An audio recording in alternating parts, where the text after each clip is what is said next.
Welcome to the 65th episode of Dialogika, a podcast between two friends about the latest in society, politics, and feminism in Indonesia and the world. I'm Stephanie Tangkilisan. And I'm Sweden Lee. This week we're talking about mental health and issues surrounding stigma about it, a little bit of biology and medicine related to it, and just tips for self-care and acceptance.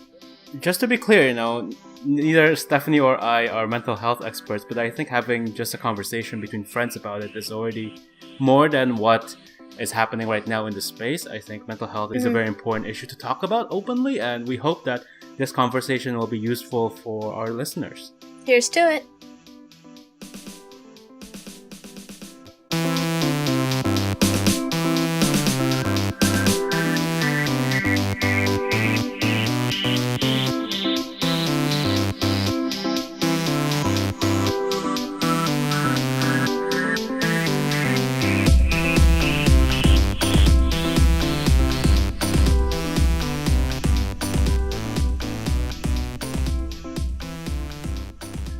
So Stephanie and I have actually wanted to have this conversation for a long time now. A few of our listeners have in the past reached out and said, you guys should have a conversation around mental health and just talk about it. And I've always been fascinated by it, and I've wanted to talk about it.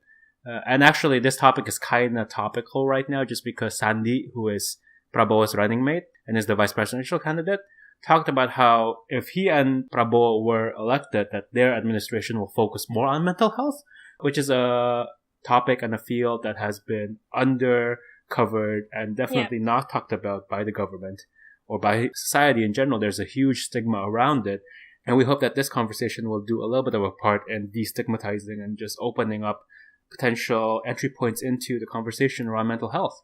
Yeah. So let's talk about it. So I think just to start off with where we're coming from in this conversation, Sweden is an asshole.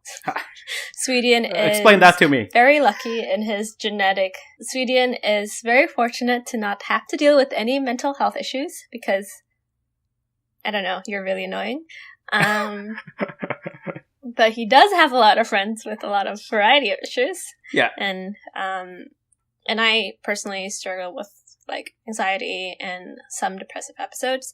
But, and I've been someone who's been going to therapy, I think, for years now. So, that's where we're coming from. Neither of us are doctors, psychiatrists, or psychologists. So take everything we say with a grain of salt. Though, if you're listening to our podcast, you should have taken lots of grains of salt by now. So we just want to talk about it in terms of, at least just talking about the stigma around it and how we shouldn't be so scared of those words, and then try and encourage people to look for help.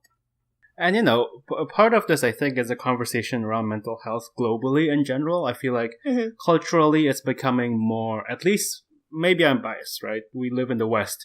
Maybe it's a little bit more open here that, people are starting to talk about it more.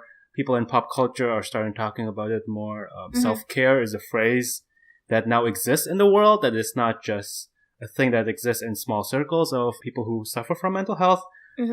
And so, like Stephanie said, I wouldn't say I have mental health issues. I wouldn't say I suffer from mental health issues, but I do want to figure out how to be a good friend, how to be a good supporter of those who do suffer, and how can I be there for them. And honestly, if these kind of conversations don't happen, I feel like I don't know how I can, play a positive role in all of this. Yeah, so I think the first thing we should talk about is, what is mental health and mental illness? It's a really, really broad category, and there are so many different types of it.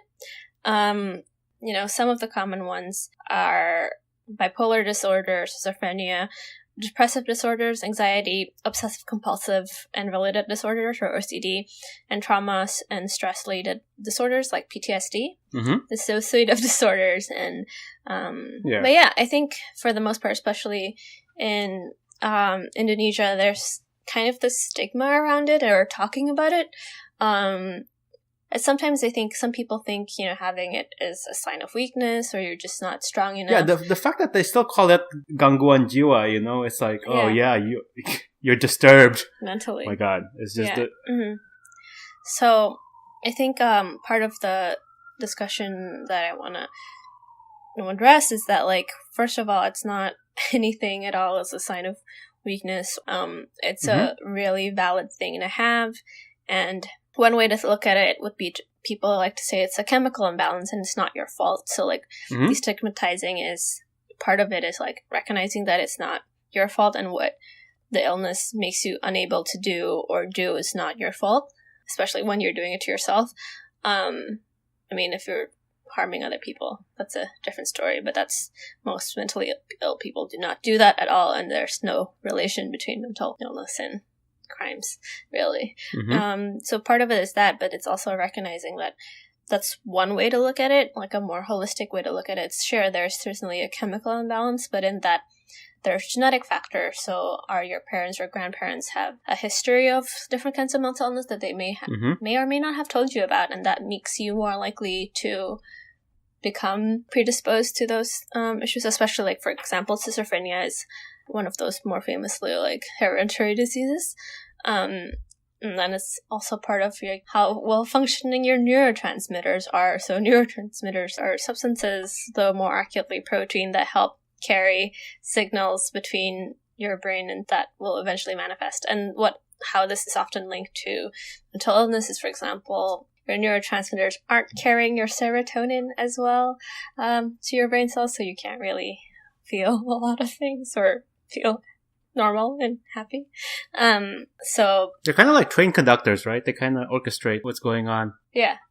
I think, as we're sort of like diving straight deep into the science a little bit, or sort of the mechanics behind mental health, I think it's also just from an outsider looking in, I think there's such a stigma towards mental health, and also an assumption that there is such a thing called normal, or like a standard default normal mental health, that everybody, whatever your background, your genetic history, everybody has a default that is quote unquote healthy, and that we can all, it's like an objective thing.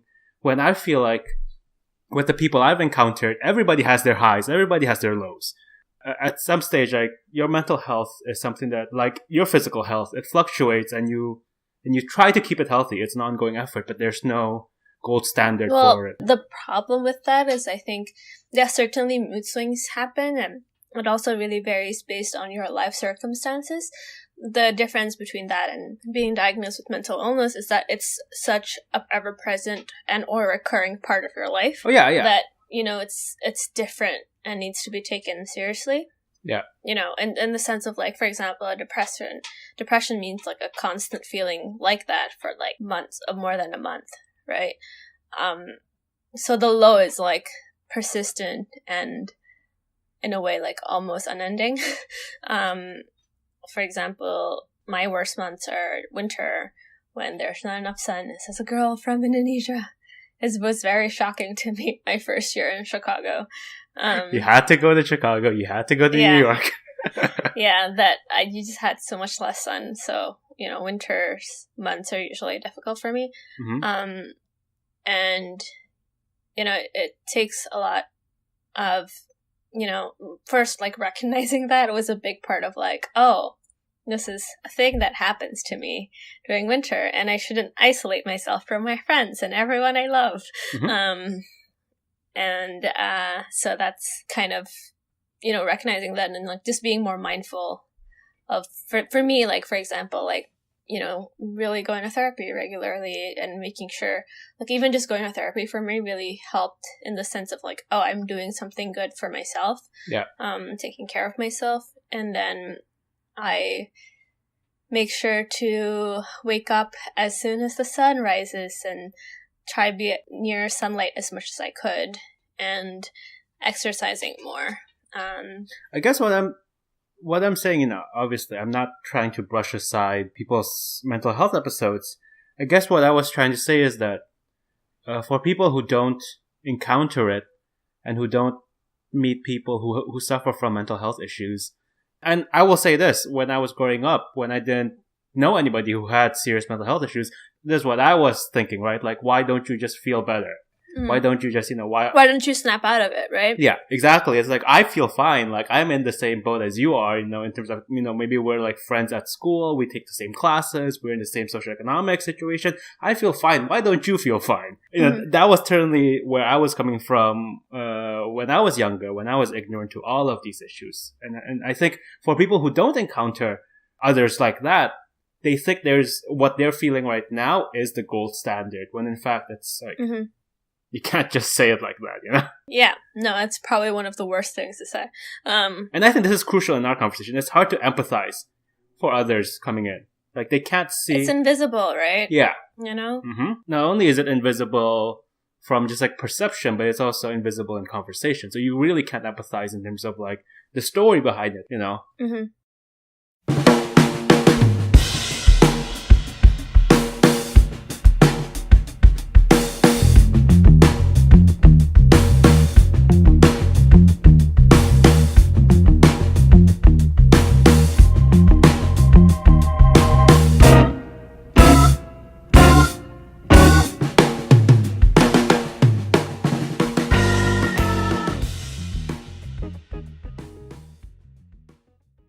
I'm really lucky in the sense that like I'm very functional, and that's because it's a lot of work. But even when I wasn't, I can hide it really well. And I'm generally like a social, smiley person in real life. Yeah. So people wouldn't usually think of me in that way. But I've had days where I like cannot get out of bed, and it's not like laziness. It's just like, like nothing feels like it's worthwhile or meaningful or whatever. And I don't know, for me it's really helpful to know that I'm not alone, and that I can there's a lot of resources that you can access online, and just like really weird things was really helpful, like going out on a walk and then noticing how beautiful the light from the trees create this shadow, and you know, really sometimes forcing yourself to go to the gym. As shitty as it is and as hard as it is, it's like, okay, at least in this space of 1 hour, I can feel strong. And like I'm starting weight training. I'm like lifting weights now. Life update. But yeah. I'm curious, you know, you talked a little bit about how you're a high functioning individual, and so at times that can mask how others think whether or not you have issues. Yeah. In our circles and in Indonesian culture especially, I think there's such pressure to be functioning, and there's such stigma and just in general social stigma around being lazy. Yeah. That for sure. Yeah. You know, I mean, this is not something I've completely resolved. When I feel like that and I'm not really doing anything, I'm not really productive, I just really have so much self-loathing about myself and feeling really lazy, and then it just makes it worse. And there's a spiral of like, you feel depressed, therefore you can't really do anything, but then not doing anything makes you lazy and you make you feel more depressed, and it's fun, happy fun times. It becomes a really hard like cycle to get out of. Yeah, and then when you're not in that cycle, you're like, oh, that's silly. But when you're in it, you like can't see things any other way. I'm asking you this as somebody from the outside looking in. For others around you, if you were in that situation, is it better for people to reach out to you or to let you have your own time? Like, let you come out at your own volition, I guess, when you're ready for it. No, I've been forced to social situations. Is that good or bad? That's a good thing, at least for me. Okay. It's really different based on other people, and it's like not super helpful to have people tell you, oh, let me know what I can do for you. I think that's really like not super helpful, because you're like, I can't think what you need to do. Like, suggest me things that we can do. Like, hey, let's go out for coffee. Hey, let's go for a walk in the park. Or, you know, it's not like... It's not your job to tell you what to do to help me. Yeah. Yeah. And I've had, like, ex-partners who've been like, oh, this is the first time it happened to me. Like, my ex-partner was like, after he realized it wasn't me, just, like, I broke up with my ex-partner because I was super depressed and I didn't want to see anyone. And, like, at first he was like, oh, okay, you don't want to be with me. That's fair. Like, it's totally out of nowhere, but I get it. And then he, like, kind of found out that I would, like, shut off everybody in my life. And he was like, I think this is depression. And then, like, semi-forced his way back into my life. And that was actually a really good thing. That's like the first time I've heard an ex coming back into your life, and it's like actually good. Don't always do that. Don't always do that. But in this situation, because this was the first time this happened to me, this was helpful to have someone else step in and figure out what I need to do and what was helpful for me to do. Props to that person. A lot of my close friends who kind of suffer from something similar like yours, where it's like seasonal or seasonal mood swings or depressive periods brought on by winter. Mm-hmm. I always don't know what to do, right? Because I feel imposing if I'm there and I'm trying to urge them to. Every person is different, mm-hmm. but I think what I feel like is more helpful is like, instead of letting me know what I can do, as I said, it's like, okay, do you want me to leave you alone for right now, or do you want me to be here and come back? Like, just give concrete suggestions instead of like an open-ended question. Just like, you can give like A, B, or C option, like it's not mm-hmm. just something more specific. Okay. Or like, oh, can I make you a cup of tea or coffee or whatever? That kind of stuff would be helpful. Okay. But like, also, instead of like saying you should go to the gym, like, oh, why don't we go to the gym together? Like, That's actually a really good suggestion, because I've heard people give suggestions of like, you should go work out because you'll feel better, and then they just suggest. Yeah, that's not helpful. Yeah. Like, if you are in a long distance friendship, like I am with a lot of my friends, like, okay, even if we can't gym together, why don't we decide to go to a gym class like separately in different cities but around the same time frame or something, like you do yoga class and I do yoga class, and it's like a buddy system and you can text each other about it when you're taking a class or whatever. It's as close to you're gonna get to being in the same class together. But if they fail at it, if they don't actually do it, don't be mad or anything. Just like, mm-hmm. or just be on Skype with them and not really talk mm-hmm. to them. It's fine. Just watch some TV together,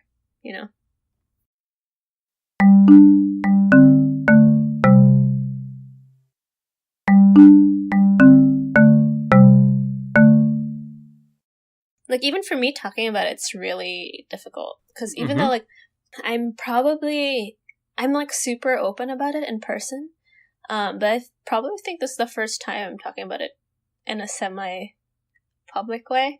Mm-hmm. Like, I'm super open about it in person, and I tell all of my friends to go to therapy, but it's just not fun to talk about, honestly. I think we owe it to our listeners to be pretty candid here. How did you feel nervous about having this conversation today? A little bit. It's more like, I don't know. It's just like puts you back in places where, it's not super something that you want to recall as much. Makes sense. That's how it is, but it's life, and I'm in a lot better place. Well, firstly, I think on behalf of our listeners, I feel like thank you for talking about this, because I know it mm-hmm. can't be easy. Yeah, I think it's... But, like, for example, I know, in terms of, like, being a friend to people who deal with it, is, like, just check in on them every once in a while and be like, hey, how are you feeling? How's your mood mm-hmm. today? Like, do you want to do this or that? Just check in, like, just have the initiative. Mm-hmm. Yeah, of course.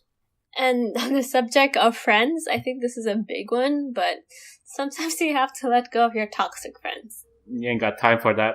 Like, I'm pretty good at it. Like, none of my friends and friendships are toxic, because yes, I don't have time for it. Like, but I know some people have a really hard time staying friends with people who are trying to use them, or who are friends with them, and like, this friend just makes them feel horrible about themselves and stuff, and it's not...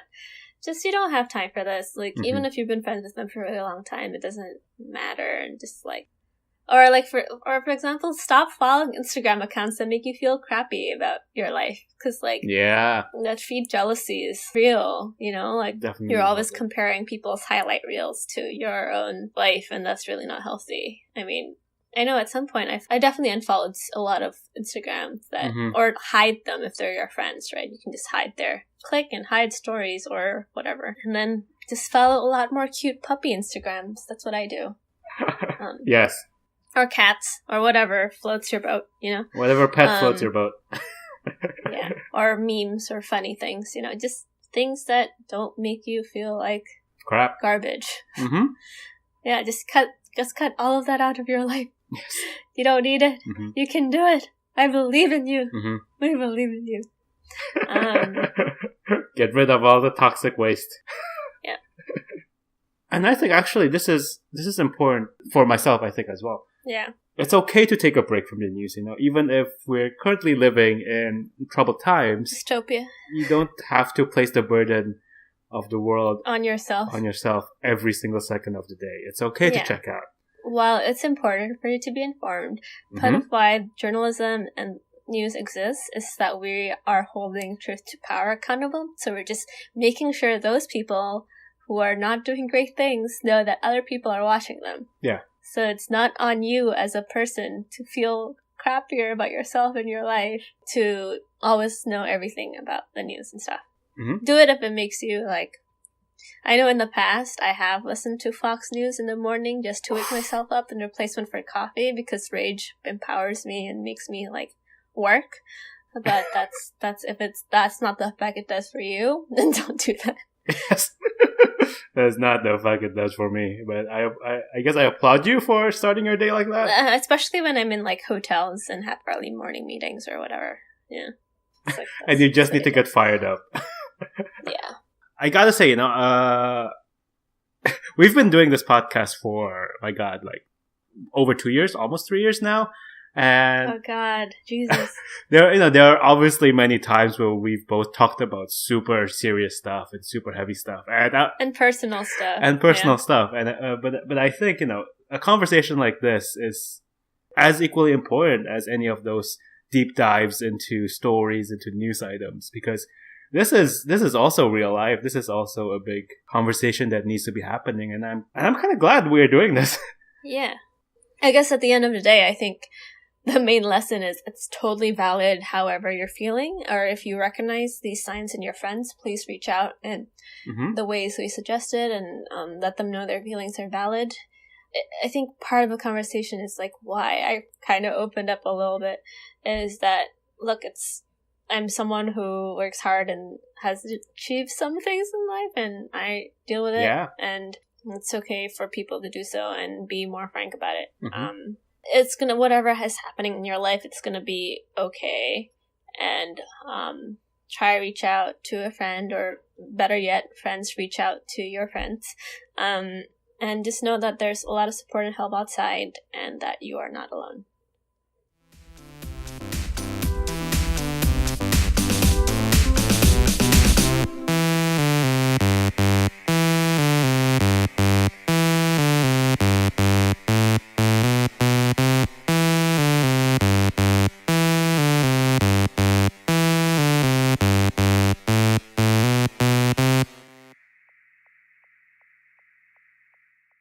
Thank you so much for listening to this episode. You can find more information and resources of whatever we talked about on our website, dialogika.id. Music credits to John Dealey, Lee Roosevelt, and of course, Broke for Free. If you like what you hear and want to support us, please review our podcast on the Apple Podcast app or whatever app you use to listen to your podcast. And please share our podcast with your friends. It's the best way to spread the word about Dialogika. If you want to get more involved, we'd love to hear from you. Our email is dialogikapodcast@gmail.com, or just shoot us a message on our Facebook page. You can also find us on Instagram, YouTube, SoundCloud, and our Twitter. Please follow us on these various platforms.